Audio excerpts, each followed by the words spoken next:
சிம்ம ராசியை எடுத்துக்கொள்வோம். முதல்ல காதலிக்கக்கூடிய நபர்கள், லவ்வில் மூழ்கி இருக்கக்கூடிய நபர்களை எடுத்துக்கொள்வோம். சிம்ம ராசினாவே அதிபதி சூரியன். சூரியனாவே அரசாங்கம், ஒரு கெத்து, ஒரு கம்பீரம், எல்லா இடங்களிலும் பெருசா கையில காசு பணம் அதெல்லாம் இருக்குதோ இல்லையோ ஒரு ராஜ மரியாதையை இவர்கள் எதிர்பார்ப்பார்கள்.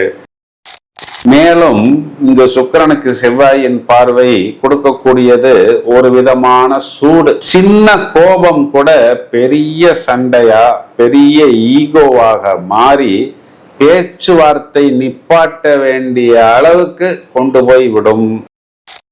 உங்க லைஃப் பார்ட்னரோ, உங்களுடைய சிஸ்டரோ, உங்களுடைய பிரதரோ ஏதாவது ஒரு விஷயம் சொன்னால் அவர்கள் அதனை பெரிதாக எடுத்துக்கொள்ள மாட்டார்கள். ஏன் அப்படின்னா உங்களுடைய லைஃப் பார்ட்னரை குரு பார்த்து கொண்டிருக்கிறார். ஆனா உங்க சிஸ்டரை, உங்களுடைய லைஃப் பார்ட்னரோ இல்லைன்னா உங்களுடைய அம்மாவோ ஏதாவது ஒரு விஷயம் சொன்னால் நீங்கள் கொஞ்சம் டென்ஷன் ஆக வேண்டிய ஒரு சூழ்நிலை என்பது கண்டிப்பாக ஏற்படும். எல்லோரும் வெற்றி பெற வேண்டும் என்ற வாழ்த்துக்களுடன் நாம் நிகழ்ச்சியை தொடங்க இருக்கிறோம். கோச்சாரத்தில் இந்த ஆகஸ்ட் மாதம் முழுவதுமே சுக்கிரன் என்ற கிரகம் நீசமடைய போகிறது. இந்த சுக்கிரன் குறிகாட்டக்கூடியது பொதுவாக காதல், காமம், புனிதமான தாம்பத்தியம், திருமணமானவர்களுக்கு திருமண வாழ்வை சுக்கிரன் குறிகாட்டுகிறார். மேலும் ஆடம்பரம், கலை, வசதி, ஆண்களுக்கு பெண்கள் தொடர்பான விஷயம், நல்ல ட்ரெஸ் பண்ணிக்க கூடியது, இளமை மாறாத தோற்றம், ஒரு வெளியூர் வெளிநாட்டு பயணம், இதில் நமக்கு ஏற்படக்கூடிய ஆடம்பரம், இந்த மாதிரி 5 ஸ்டார் ஹோட்டலுக்கு போவது, அதாவது வாழ்வியலை முழுவதுமாக எதையெல்லாம் அனுபவிக்க வேண்டும் என்று நினைக்கிறார்களோ அது ஒரு திடீர் பணக்கார யோகமாக இருக்கலாம். நல்ல ட்ரெஸ்ஸிங் பண்ணுவது, மேக்கப் செய்து கொள்வது போன்ற விஷயங்களை எல்லாம் சுக்கிரன் குறிகாட்டுகிறார். அப்போ இந்த சுக்கிரன் நீசமடையும் பொழுது இந்த விஷயங்களில் எல்லாம் ஒரு சவாலை சந்திக்க வேண்டிய ஒரு சூழ்நிலை என்பது ஏற்படும். இந்த நீச சுக்கிரனை சாட்டன், அதாவது வக்ர சனி உக்கிரமாக பார்க்கிறார். அப்போ இந்த சாட்டன் குறிகாட்டக்கூடியது தாமதம், பொறுப்பற்ற நிலை, குதர்க்கமாக பேசுவது, தங்களை தாங்களே தாழ்த்தி கொள்வது, மன அழுத்தம், டிப்ரெஷன், உறவுகளில் சோதனை, தாமதம், டிலே, அதாவது ஒரு விஷயம் நடக்கும் என்று நினைத்து பிறகு அது எதிர்பாராமல் டிலே ஆகி கொண்டிருப்பது, இந்த விஷயங்களை எல்லாம் சாட்டன் குறிகாட்டுகிறது. இதில் வக்ர சனி என்பது இப்பொழுது நாம் சொன்ன இந்த அனைத்து விஷயங்களையும் எதிர்மறையாக கொடுக்கக்கூடியது. இதே சுக்கிரனை மிதுன ராசி மண்டலத்திலிருந்து செவ்வாய் 4ஆம் பார்வைன்னு சொல்லக்கூடிய விஷப்பார்வையாக பார்க்க இருக்கிறார். செவ்வாய் குறிகாட்டக்கூடியது பொதுவாக அவசரம், உணர்ச்சி வசப்படுதல், எல்லா விஷயங்களிலும் பதட்டம் அடைவது, மேலும் வாக்குவாதம், நான் என்கிற ஈகோ, சிலருக்கு ஒரு மாதிரி இதனை பிடிவாதம்னு சொல்லலாம், இல்லைன்னா அகங்காரம்னு சொல்லலாம், அவசர முடிவுகள், காதல் உறவுகளில் தீவிரம் அல்லது மோதல் ஆகியவற்றை செவ்வாய் குறிகாட்டுகிறது. எந்த விஷயத்தையும் யோசிக்காமல் சம்பவத்தை செய்யக்கூடிய அமைப்பை செவ்வாய் குறிகாட்டுகிறார். இந்த செவ்வாய் ராகுவிற்கு திரிகோணத்தில் இருக்கிறார், ராகுவின் நட்சத்திரத்தில் இருக்கிறார். ராகு செவ்வாயை தூண்டிவிட போகிறார். எனவே இந்த நீச சுக்கிரனுக்கு சனியின் வக்ர பார்வையும் உக்ர பார்வையும் செவ்வாயின் விஷ பார்வை பொதுவாகவே ஆகஸ்ட் மாதத்தில் நிறைய ராசிகளை தாக்குவதாகவும் சில ராசிகளை அங்கங்கே மேலோட்டமாக தூக்குவதுமாக இருக்கிறது. ஒரு ஹனி கோட்டிங் இல்லாமல் 12 ராசிக்கும் இந்த தாக்கம் என்ன செய்ய போகிறது என்பதை இப்பொழுது விவரமாக காண்போம்.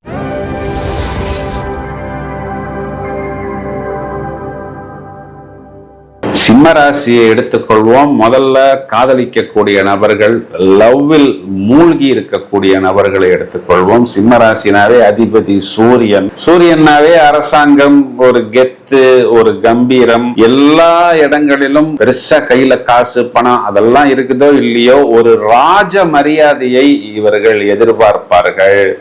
நான் ரொம்ப கெத்துடா, நான் ரொம்ப பெரிய லெவலு, வேற லெவல் அப்படின்னு ஓரளவுக்கு இவர்கள் எல்லாம் ஒரு நல்ல தேஜஸுடன் ஆடம்பர பிரியர்களாக ஒரு உயர்நிலை உயர் பதவியுடன் திரியக்கூடிய நபர்களாக இருப்பார்கள். ஆனா உங்களுடைய லவ் பார்ட்னர் உங்களை ஒரு ஆபீஸ் பாய் ரேஞ்சுக்கு கூட மதிப்பதற்கு தவறி விடுவார்கள், மதிக்க மாட்டார்கள். ஒரு ஆடம்பர ஆசை, பெரிய ரெஸ்டாரண்ட், அங்க ஒரு டேபிள் புக் பண்றது, ஒரு காஸ்ட்லி கிஃப்ட், இதற்கெல்லாம் ஆசைப்படுவார்கள். ஆனா கடைசி நேரத்துல என்ன ஆகும், கிரெடிட் கார்டுல லிமிட் தீர்ந்து போச்சு பாஸ், அதனால் பல்பு ஃபியூஸ் போய் விட்டது அப்படிங்கிற ஒரு நிலைமை ஏற்படும். மேலும் இந்த சுக்கிரனுக்கு செவ்வாயின் பார்வை கொடுக்கக்கூடியது ஒரு விதமான சூடு. சின்ன கோபம் கூட பெரிய சண்டையா பெரிய ஈகோவாக மாறி பேச்சுவார்த்தை நிப்பாட்ட வேண்டிய அளவுக்கு கொண்டு போய் விடும். மேலும் ஆசைகள் அள்ளும், ஆனால் சூழ்நிலை உங்களை சைலண்டாகவும் ஒரு ஏரோப்ளைன் மோடுக்கும் எடுத்து சென்று விடும். திருமணமான நபர்களை எடுத்துக்கிட்டோம்னா லைஃப் பார்ட்னரை குறிகாட்டக்கூடியது சாட்டான். இந்த சாட்டான் என்ன பண்றாரு அப்படின்னா உங்களுடைய இளைய சகோதரத்தை பார்க்கிறார். மேலும் உங்களுடைய பிரதர்ஸ் சிஸ்டர்ஸ், உங்களுடைய அம்மாவும் பார்க்கிறார். இதனால் உறவு முறை சிக்கல் அப்படிங்கிறது சின்ன சின்ன விஷயங்களில் உங்களுக்கு ஏற்பட்டாலும் இதனால் நீங்கள் உங்களை பெரிதும் பாதிக்காத அளவுக்கு நீங்கள் உங்களை காத்து கொள்வது புத்திசாலித்தனம். இதற்கு மெயினா சிம்மராசிக்காரர்கள் என்ன பண்ணணும் அப்படின்னா, ஒரு ஃபேமிலி கெட் டுகெதர், இல்லை ஏதாவது ஒரு டின்னர், இல்லை ஏதாவது ஒரு ஃபங்க்ஷன் அப்படின்னா உஷாராக நீங்கள் உங்களை பார்த்து கொள்ளணும். வழக்கமா இருக்கிறத விட இது காலகட்டங்களில் உங்களுடைய லைஃப் பார்ட்னர் ரொம்பவும் ஸ்பீடாக ரொம்பவும் ஷார்ப்பாக இருப்பார். உங்க லைஃப் பார்ட்னரை உங்களுடைய சிஸ்டரோ உங்களுடைய பிரதரோ ஏதாவது ஒரு விஷயம் சொன்னால் அவர்கள் அதனை பெரிதாக எடுத்து கொள்ள மாட்டார்கள். ஏன் அப்படின்னா உங்களுடைய லைஃப் பார்ட்னரை குரு பார்த்து கொண்டிருக்கிறார். ஆனா உங்க சிஸ்டரை, உங்களுடைய லைஃப் பார்ட்னரோ இல்லைன்னா உங்களுடைய அம்மாவோ ஏதாவது ஒரு விஷயம் சொன்னால் நீங்கள் கொஞ்சம் டென்ஷன் ஆக வேண்டிய ஒரு சூழ்நிலை என்பது கண்டிப்பாக ஏற்படும். காதல், காமம், உணர்வுகளை தூண்டக்கூடிய சுக்கிரன் முதல்ல உங்களுடைய நட்சத்திரமான உத்திர நட்சத்திரத்தில் தான் டிராவல் பண்ண போகிறார். அப்பொழுது புதிதாக உங்களுக்கு ஒரு நபர் அறிமுகமானால், குறிப்பா நீங்க வேலை செய்யக்கூடிய இடத்தில் கூடுதல் கவனம் எடுத்துக்கொள்ள வேண்டும். பிறகு சந்திரனுடைய நட்சத்திரத்தில் சுக்கிரன் பயணிக்கும் பொழுது வெளியூர் வெளிநாட்டில் பயணிக்கக்கூடிய நபர்கள் அறிமுகமாகும் பொழுது கூடுதல் கவனம் எடுத்துக்கொள்ள வேண்டும்.